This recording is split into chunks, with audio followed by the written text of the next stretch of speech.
Hi friends, welcome to learning academy Kannada YouTube channel. ಮೊದಲು ನಮ್ಮೊಂದು YouTube channel ನೋಡ್ತಾ ಇದ್ದರೆ ಅಥವಾ ಇಲ್ಲಿವರೆಗೂ ಸಬ್ಸ್ಕ್ರೈಬ್ ಮಾಡದೇ ಇದ್ದರೆ ಸಬ್ಸ್ಕ್ರೈಬ್ ಮಾಡಿ ಮತ್ತು ಸಪೋರ್ಟ್ ಮಾಡಿ ಅಂತ ಹೇಳ್ತಾ, ಇವತ್ತಿನ ಒಂದು ವಿಡಿಯೋ ಬಂದುಬಿಟ್ಟು ನಿಮ್ಮೆಲ್ಲರಿಗೂ ಸಹ ನಮ್ಮ ಟೆಲಿಗ್ರಾಮ್ ಗ್ರೂಪಲ್ಲಿ ನೋಡಿರ್ಬೋದು, ಒಂದು ಪತ್ರಿಕಾ ಪ್ರಕಟಣೆ ಬಂದಿದೆ.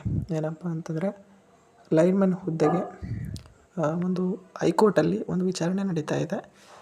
ಇದಕ್ಕೆ ಸಂಬಂಧಿಸಿರುವಂತಹ ಕೆಲವೊಂದು ಡೌಟ್ಗಳು ನಿಮ್ಮಲ್ಲಿರ್ಬೋದು. KPTCL ಫಾರ್ಮ್ಯಾನ್ ನೋಟಿಫಿಕೇಷನ್ ನಡೀತಾ ಇದೆ ಇವಾಗಿಂದು, ಅದು ಕ್ಯಾನ್ಸಲ್ ಆಗುತ್ತಾ, ಅಥವಾ ಈಗಾಗಲೇ ಬಿಡುಗಡೆ ಮಾಡಿರುವಂತಹ ಎಲ್ಲ ಲೀಸ್ಟ್ಗಳು ಏನು ಫೈನಲ್ ಲಿಸ್ಟ್ ಇವೆ ಅವುಗಳು ಕ್ಯಾನ್ಸಲ್ ಆಗುತ್ತಾ, ಇವೆಲ್ಲದರ ಬಗ್ಗೆ ಇವತ್ತಿನ ಒಂದು ವಿಡಿಯೋದಲ್ಲಿ ನೋಡ್ತಾ ಹೋಗೋಣ. ಅದಕ್ಕಿಂತ ಮುಂಚಿತವಾಗಿ ನೀವೇನಾದರೂ ಸಹ ನಮ್ಮ ಚಾನಲ್ನ ಮೆಂಬರ್ಶಿಪ್ನ ತೆಗೆದುಕೊಳ್ಳದೇ ಇದ್ದಲ್ಲಿ ಸಬ್ಸ್ಕ್ರೈಬ್ ಬಟನ್ ಪಕ್ಕ ಕಾಣ್ತಿರುವಂತಹ ಜಾಯಿನ್ ಬಟನ್ನ ಕ್ಲಿಕ್ ಮಾಡಿ ಕೇವಲ 29 ರೂಪಾಯಿಲಿ ನನ್ನ ಬಳಗ ಎನ್ನುವಂತಹ ಮೆಂಬರ್ಶಿಪ್ಪನ್ನು ತೆಗೆದುಕೊಂಡು ಸಪೋರ್ಟ್ ಮಾಡಿ ಅಂತ ಹೇಳ್ತಾ ಈಗ ವಿಡಿಯೋವನ್ನು ಆರಂಭ ಮಾಡ್ತಾ ಹೋಗೋಣ ಸ್ನೇಹಿತರೆ. ಮೊದಲಿಗೆ ಬಂದುಬಿಟ್ಟು ನೀವು ನೋಡ್ತಾ ಇರುವಂಥದ್ದು, ಈಗ ಲೈನ್ಮನ್ ಹುದ್ದೆ ಅರ್ಹತೆಗೆ ಡಿಸೆಂಬರ್ 3ಕ್ಕೆ ಹೈಕೋರ್ಟ್ ವಿಚಾರಣೆ ಅಂತೇಳಿ ಕೊಟ್ಟಿದ್ದಾರೆ. ಇದರಲ್ಲಿ ಏನೆಲ್ಲ ಇದೆ ಎಂಬುದನ್ನು ಮೊದಲಿಗೆ ಹೋಗೋಣ. ಬೆಂಗಳೂರು ಲೈನ್ಮನ್ ಹುದ್ದೆಗೆ ITI ಮುಗಿದ ವಿದ್ಯಾರ್ಥಿಗಳನ್ನು ಪರಿಗಣಿಸದೆ SLC ಅರ್ಹತೆ ಪರಿಗಣಿಸಿ ಇಷ್ಟು ದಿನ KPTCL ತುಂಬಿಕೊಳ್ಳುತ್ತಾ ಬಂದ ಹಿನ್ನೆಲೆಯಲ್ಲಿ ಹೈಕೋರ್ಟ್ನಲ್ಲಿ ನವೆಂಬರ್ 14ರಂದು KPTCL ವಿರುದ್ಧವಾಗಿ 5 ಜನ ITI ಅಭ್ಯರ್ಥಿಗಳು ಸಲ್ಲಿಸಿದಂತಹ ನೇಮಕಾತಿ ದೂರಿನ ಪ್ರಾಥಮಿಕ ವಿಚಾರಣೆಯು ಡಿಸೆಂಬರ್ 3ಕ್ಕೆ ಮುಂದೂಡಲಾಗಿದೆ. ನ್ಯಾಯಮೂರ್ತಿಗಳಾದಂತಹ ಅಶೋಕ್ S. ಖಿಣಗಿರವರ ಏಕಸದಸ್ಯ ಪೀಠದ ಮುಂದೆ ನಡೆಯಿತು.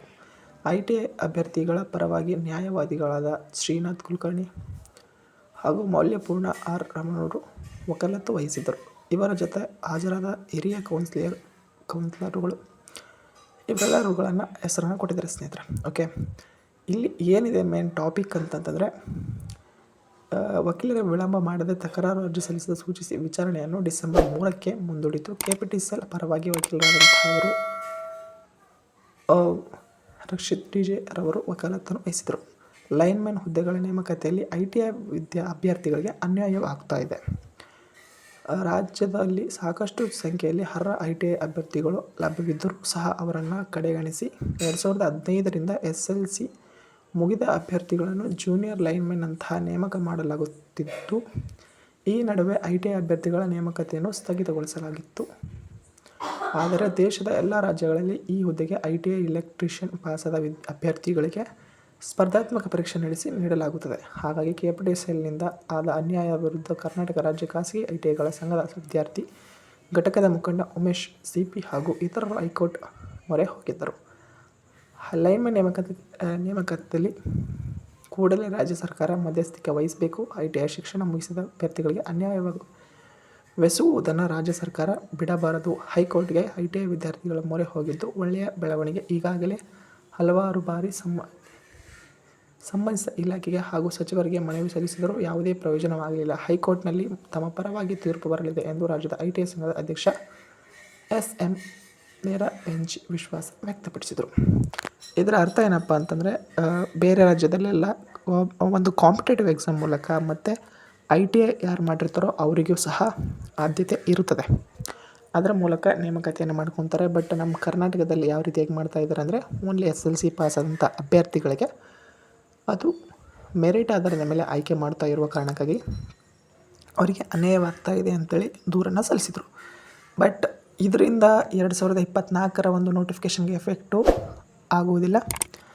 ಯಾಕಪ್ಪ ಅಂತಂತಂದರೆ, ಈಗಾಗಲೇ ಅವರೆಲ್ಲ ನೋಟಿಫಿಕೇಷನ್ನ ಕಂಪ್ಲೀಟ್ ಮಾಡಿದ್ದಾರೆ. ಈಗ ಏನಿದ್ರು ಸಹ 3 ನಿಗಮದ್ದು ಈಗ ಆರ್ಡರ್ ಕಾಪಿ ಕೊಡೋ ಒಂದು ಮಟ್ಟಕ್ಕೆ ಬಂದಿವೆ. ಅಂದರೆ ಇನ್ನೂ 1 ತಿಂಗಳು 2 ತಿಂಗಳಲ್ಲಿ ಅವರಿಗೆ ಆರ್ಡರ್ ಕಾಪಿಯನ್ನು ಸಹ ಕೊಡ್ತಾರೆ. ಬಟ್ ಉಳಿದಂತಹ ನಿಗಮಗಳದ್ದು ಸಹ ಇನ್ನೊಂದು 3-4 ತಿಂಗಳು, ಒಂದು 4ರಿಂದ 5 ತಿಂಗಳಲ್ಲಿ ಟೋಟಲಾಗಿ ಎಲ್ಲ ಒಂದು KPTCL 2024ರ ನೋಟಿಫಿಕೇಷನ್ ಕಂಪ್ಲೀಟ್ ಆಗುತ್ತೆ. ಓಕೆ, ಹಾಗಾಗಿ ಈ ಒಂದು ನೋಟಿಫಿಕೇಷನ್ ಮೇಲೆ ಯಾವುದೇ ರೀತಿಯಂಥ ಎಫೆಕ್ಟ್ ಆಗೋದಿಲ್ಲ ಅನ್ನಿಸ್ತದೆ. ನೆಕ್ಸ್ಟ್ ಬರುವಂತಹ ನೋಟಿಫಿಕೇಷನಿಂದ ನಿಮಗೆ ಏನಾಗ್ತದೆಪ್ಪ ಅಂತಂದರೆ, ಎಕ್ಸಾಮ್ ಮೂಲಕವೇ 100% ಮಾಡ್ತಾರೆ ಮತ್ತು ITI ಅಭ್ಯರ್ಥಿಗಳಿಗೂ ಸಹ ಇದರಲ್ಲಿ ಅವಕಾಶ ಕಲ್ಪಿಸಿಕೊಡ್ತಾರೆ ಅಂತ ಹೇಳ್ತಾ, ಇದೇ ಇವತ್ತಿನ ವಿಡಿಯೋ ಆಗಿತ್ತು. ವಿಡಿಯೋ ಇಷ್ಟ ಇದ್ದರೆ ಲೈಕ್ ಮಾಡಿ, ಶೇರ್ ಮಾಡಿ ಮತ್ತು ತಪ್ಪದೆ ಸಬ್ಸ್ಕ್ರೈಬ್ ಮಾಡಿ ಅಂತ ಹೇಳ್ತಾ ವಿಡಿಯೋ ಇಷ್ಟ ಆಗಿ ಧನ್ಯವಾದ.